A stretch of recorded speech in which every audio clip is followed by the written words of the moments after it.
আদর্শের ভিন্নতা থাকবে, আমাদের রাজনীতি ভিন্নতা থাকবে, অবস্থান ভিন্নতা থাকবে, কিন্তু দেশ সার্বভৌমত্ব এবং অস্তিত্বের প্রশ্নে আমরা সবাই এক, সবচেয়ে উপরে দেশ, এবং এটার থেকে আমরা কখনো বিচ্যুত হব না। আজকে আমাদের যে ফ্যাসিস্ট আওয়ামী লীগ সরকার এবং তাদের দোসররা বাদে বাংলাদেশে যত পলিটিক্যাল পার্টি আছেন সবাই আজকে উপস্থিত ছিলেন।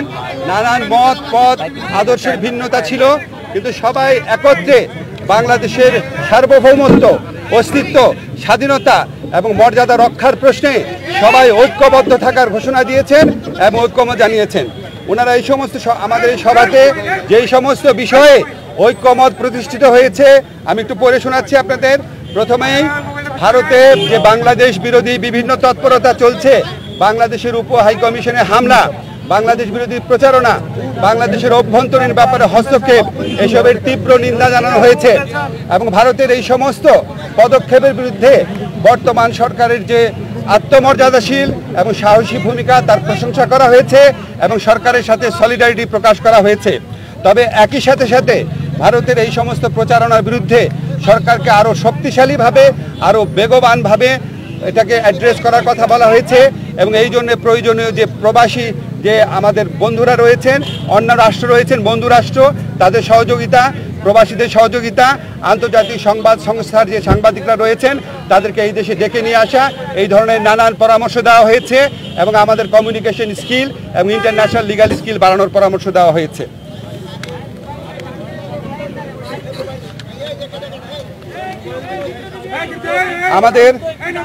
আমাদের একই সাথে সাথে ভারতের সাথে বাংলাদেশের যত চুক্তি হয়েছে গত 15 বছরের ফ্যাসিস্ট শাসন আমলে সেটা প্রকাশ করার দাবি করা হয়েছে এবং একই সাথে সাথে রামপাল সহ বাংলাদেশের জন্য ক্ষতিকর যে সমস্ত চুক্তি আছে সেগুলি বাতিল করার দাবি করা হয়েছে।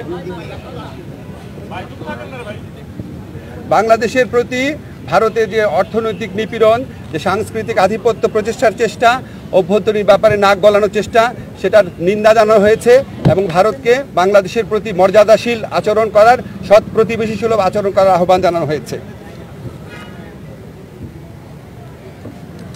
আচ্ছা, আমাদের এই পরিস্থিতি মোকাবেলায় ভারত বাংলাদেশ বিরোধী যে বিভিন্ন প্রচারণা চালাচ্ছে, এই পরিস্থিতি মোকাবেলায় সকল সম্প্রদায়ের মানুষের ভূমিকার প্রশংসা করা হয়েছে এবং সাম্প্রদায়িক সম্প্রীতি যে কোনো উস্কানির মুখে অটুট রাখার প্রত্যয় ব্যক্ত করা হয়েছে। সবশেষে সবাই একটা জিনিস বলেছেন যে আমাদেরকে আর শক্তিহীন, দুর্বল, নতজানু ভাবার কোনো রকম কোনো অবকাশ নাই। যে কোনো ধরনের অপপ্রচারণা এবং উস্কানির বিরুদ্ধে আমরা ঐক্যবদ্ধ থাকব এবং আমরা আমাদের ঐক্য অটুট রাখবো, আমরা সাহসী থাকব এবং আমরা যে কোনো ভবিষ্যতেও যে কোনো ধরনের প্রচারণা আসলে, যে কোনো ধরনের উস্কানি আসলে আমরা আমাদের ঐক্যকে আরও বেগবান দেখানোর একটা প্রচেষ্টা অব্যাহত রাখবো। একই সাথে সাথে আমাদেরকে বলা হয়েছে, এটা প্রস্তাব আকারে এসছে যে আমরা যে গোটা জাতি এই যে ভারতের অপপ্রচারণার বিরুদ্ধে ঐক্যবদ্ধ রয়েছি, এই জন্য আমরা সবাই মিলে একটা সমাবেশ করতে পারি কিনা, সবাই মিলে একটা পলিটিক্যাল কাউন্সিল করতে পারি কিনা, এমনকি নিরাপত্তা কাউন্সিল করতে পারি কিনা, এই ধরনের প্রস্তাব আনা হয়েছে। এই সবার মূল সুর ছিল যে আমাদের মধ্যে মত পথ আদর্শের ভিন্নতা থাকবে, আমাদের রাজনীতি ভিন্নতা থাকবে, অবস্থান ভিন্নতা থাকবে, কিন্তু দেশ সার্বভৌমত্ব এবং অস্তিত্বের প্রশ্নে আমরা সবাই এক, সবচেয়ে উপরে দেশ, এবং এটার থেকে আমরা কখনো বিচ্যুত হব না। বাংলাদেশকে দুর্বল, শক্তিহীন, নতজানু ভাবার কোনো রকম অবকাশ নাই। এটা এই জাতীয় ঐক্যমতে, এটা একটা জাতীয় সমাবেশের মধ্যে দিয়ে, সকল রাজনৈতিক সমাবেশের মধ্যে দিয়ে এই বার্তা প্রকাশ করতে, এই বার্তা জানিয়ে দিতে বলা হয়েছে। আপনাদের ধন্যবাদ। বাংলাদেশের স্বাধীনতা, সার্বভৌমত্ব এই বিষয়ে আমরা বাংলাদেশে একটা জাতীয় ঐক্য গড়ে তোলার জন্য আমরা ঐক্যমত হয়েছি। আমরা মনে করি সরকার এবং দেশের শিক্ষার্থী, রাজনৈতিক দল, শ্রেণী পেশা, দেশের সকল রাষ্ট্রীয় প্রতিষ্ঠান, সিভিল সোসাইটি, বাংলাদেশের সমস্ত জনগণ আজকে ঐক্যবদ্ধভাবে এই দেশকে তার অস্তিত্ব, তার স্বাধীনতা, সার্বভৌমত্বের জন্য এক হয়ে লড়াই করবে। তার জন্য আমরা বলেছি এই ঐক্যের প্রকাশ হিসেবে সারা দেশে একটা দিবসে আমরা জাতীয় পতাকা হাতে আমরা সবাই দাঁড়াবো। এই বিষয়ে হয়তো দ্রুতই সিদ্ধান্ত আসতে পারে।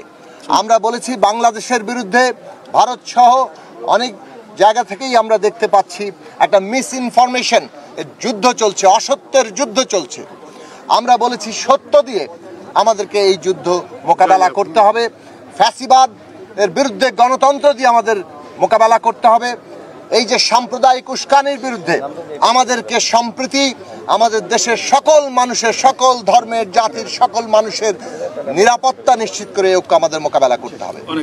আমরা বলেছি একটা ন্যাশনাল পলিটিক্যাল কাউন্সিল কিংবা জাতীয় রাজনৈতিক কাউন্সিল গঠন করা হোক দেশের সকল স্টেক হোল্ডারদের নিয়ে, যাতে করে সরকার বাংলাদেশে জাতীয় ঐক্যের ভিত্তিতে দেশের সমস্ত মানুষকে ঐক্যবদ্ধ রেখেই আমাদের যে ক্রান্তিকালীন রাজনৈতিক পর্ব, রাজনৈতিক উত্তরণের পর্ব, সেই পর্ব পার দিতে পারে। এই বিষয়গুলো দ্রুতই বাস্তবায়িত হবে আমরা আশা করি, এবং আরও বড় ঐক্য আমাদের দেশে জনগণের মধ্যে এই প্রতিষ্ঠিত আমরা করব, আমাদের দেশকে রক্ষা করার জন্য, আমাদের দেশের মানুষের নিরাপত্তা নিশ্চিত করার জন্য।